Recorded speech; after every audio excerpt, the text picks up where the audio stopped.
सोचिए, अगर मैं आपसे कहूं कि भारत की धरती के नीचे इतना सोना दबा है कि पूरी दुनिया का डांवाडोल हो जाए, तो क्या आप मानेंगे?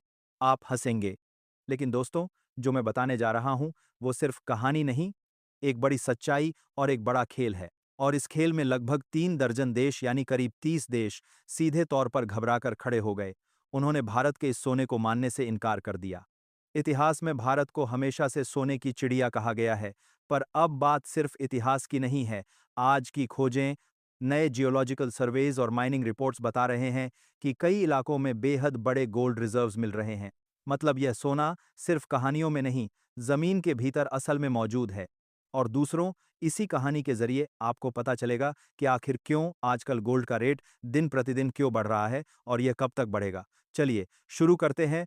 जब दुनिया को एहसास हुआ कि अगर ये सोना भारत के कंट्रोल में आ गया तो ग्लोबल इकोनॉमिक बैलेंस बदल सकता है, तो बड़े-बड़े देशों की नींद उखड़ गई। अमेरिका, चीन, यूरोप और कई दूसरी शक्तियां सोचने लगीं कि अगर इंडिया एक बड़ा गोल्ड हब बन गया, तो किस तरह से ग्लोबल करेंसी, ट्रेड और पावर बैलेंस बदल सकता है। इसीलिए कुछ देशों ने मिलकर इस प्रपोजल को ठुकरा दिया और यहीं से लड़ाई शुरू हुई। ये लोग सीधे-साधे नहीं बोले, उन्होंने बड़े पॉलिटिकल और आर्थिक दबावों का इस्तेमाल किया।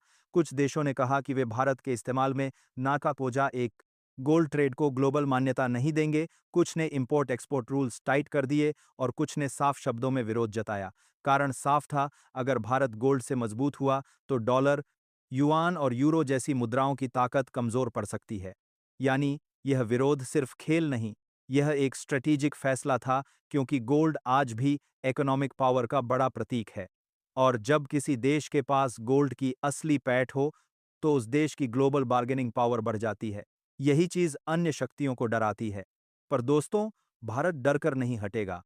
इंडिया ने कहा, अगर दुनिया साथ नहीं देती, तो भी हम अपने दम पर आगे बढ़ेंगे। और इसके लिए देश में मेजर्स लिए जा रहे हैं। एक्सप्लोरेशन तेज होगा, डोमेस्टिक रिफाइनिंग कैपेसिटी बढ़ेगी और लोकल इंडस्ट्रीज जैसे ज्वेलरी, इलेक्ट्रॉनिक्स में गोल्ड का उपयोग को बढ़ावा मिलेगा। सोचिए, इंडिया दुनिया का सबसे बड़ा गोल्ड कंज्यूमर है। लोग सोना खरीदते हैं, त्योहारों पर पहनते हैं, शादी विवाह में ले जाते हैं।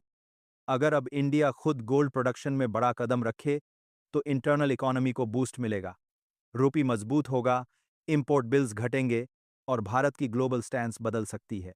थोड़ा इंटरनेशनल फ्लेवर भी जोड़ें।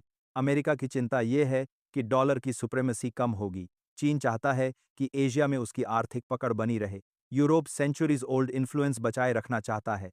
इन सबका मतलब एक ही है, जब भी कोई नया इकोनॉमिक एक्टर उठता है, बड़ा व्यवधान आता है। पर एक बात ध्यान रखें, दुनिया बदलती रहती है, नए अलायंसेस बनते हैं। अगर भारत अपने गोल्ड को खुद यूज करता है, इन्वेस्ट करता है इंफ्रा में, एप्लीकेशंस, ग्लोबल ट्रेड बार्गेनिंग में, इंडिया की पोजीशन मजबूत होगी। यही नहीं, अगर इंडिया ने यह साबित कर दिया कि वह खुद ही गोल्ड का स्मार्ट यूज कर सकता है, तो धीरे-धीरे इंटरनेशनल मान्यता भी मिल सकती है। क्योंकि आखिर में दुनिया को प्रैक्टिकल रिजल्ट्स चाहिए, स्टेबिलिटी, इन्वेस्टमेंट अपॉर्चुनिटीज और मार्केट प्रिडिक्टेबिलिटी। असली बात, इनकार का मतलब कमजोरी नहीं, ताकत का संकेत है। जब 30 देशों ने इंडिया के गोल्ड को इनकार किया, तो यह वीकनेस नहीं था, यह इस बात का संकेत था कि इंडिया अब थ्रेट बनता जा रहा है। और थ्रेट इसलिए बिकॉज इंडिया के पास पॉपुलेशन है, टैलेंट है, डिमांड है और अब नेचुरल रिसोर्सेज भी सामने आ रहे हैं।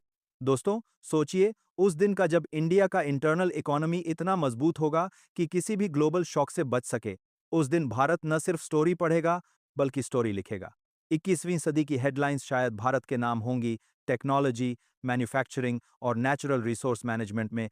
दुनिया चाहे जितना इनकार करे, इंडिया अपने रिसोर्सेज से खुद को मजबूत बना सकता है।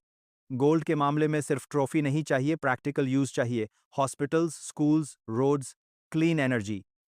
और सबसे बड़ी बात, जब हमारा फोकस सेल्फ रिलायंस होगा, तो सॉवरेंटी मजबूत होगी। तो अगली बार जब कोई कहे 30 देशों ने भारत की गोल्ड को इनकार कर दिया, तो इसे वीकनेस मत समझिए, इसे समझिए एक नए युग की शुरुआत के रूप में।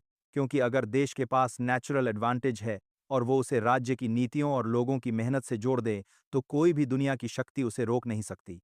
यदि आपको ये बात अच्छी लगी हो, तो वीडियो को लाइक करो, कमेंट में लिखो भारत उठेगा और चैनल को सब्सक्राइब करना मत भूलो।